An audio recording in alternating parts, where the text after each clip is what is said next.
One person's craziness is another person's reality. Tim Burton. Hi, I'm Paula Mier, and today I'm going to talk to you about how crazy, how nuts, how mental you have to be in order to jump a 13,000-pound prey animal over fences that look like monsters and are taller than a 12-year-old. What am I talking about, are you wondering? Well, I'm talking about being an equestrian and what it takes to be one. Today, I'm going to show you, tell you, talk to you about the process of how I became an equestrian and how I came from jumping nothing at all and never stepping on a horse in my life to jumping poles higher than 110 in under 2 years. As a preamble, I'm just going to tell you it took me being really crazy and training a lot. But that's not what I want to talk to you about. First things first. Most people think that horse jumping isn't a sport. Why? Because they think that we just sit on top of horses and wait for them to do all the work. Well, today, I dare you, please go sit on top of a horse and make it jump over a 1.10 pole. And we'll talk about it later then. But that's not all. First, I want to talk to you about how it is very important if you are going to become a show jumper that you gotta take care of your horse. Because it's the animal that's giving its all to you, and it only depends on you. Horses are prey animals, and their nature is not to be cramped up all day in a stable. You gotta go out, you gotta give them paddock time, and you gotta show them their surroundings because, as I mentioned before, they are prey animals and they are always going to be scared. So, you gotta show them that their home is their home and they have nothing to be scared about.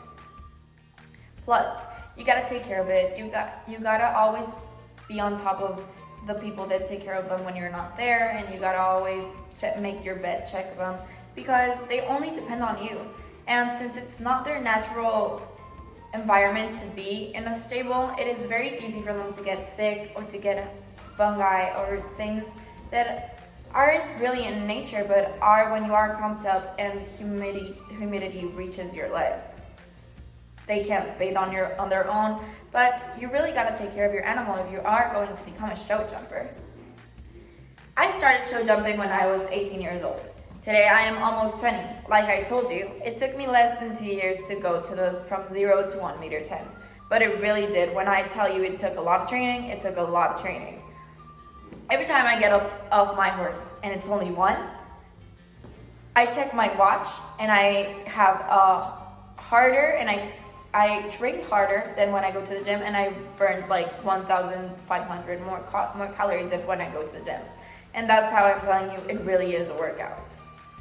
But for me to get to where I am, I used to ride 8 horses a day. Why? Because I started a little late, and I really wanted to become great in very little time, so it took a lot of training.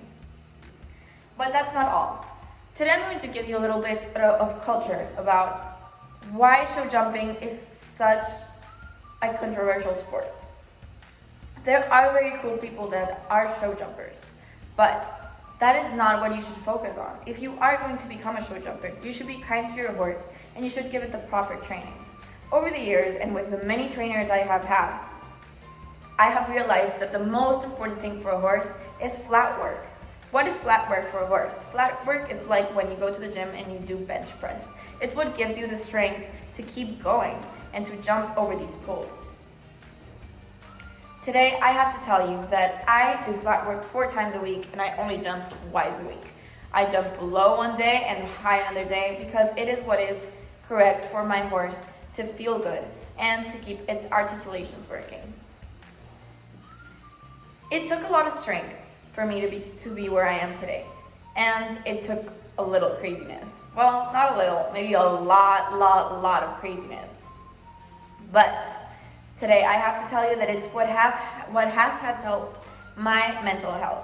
And it's what has made me a more relaxed person because it has taught me that not everything depends on me. And I am depending on another animal to reach my goals. Another person, another soul. Today I have to tell you that it's what has made me mature in an incredible way because it's what has made me feel what's having someone else depend on you feels like. And over the years, it has helped my mental health incredibly. I used to go to therapy, and my therapist said that I could stop coming because I was so much better. And today I want to invite you to try show jumping, because it not only helps your mental health so much and your physical health, but it will teach you a lot of things about how maturity works and how having someone depends on you in a very small age feels like. Well, that is all for today. But if you ever have any questions about what it takes to be a show jumper, don't hesitate on calling me.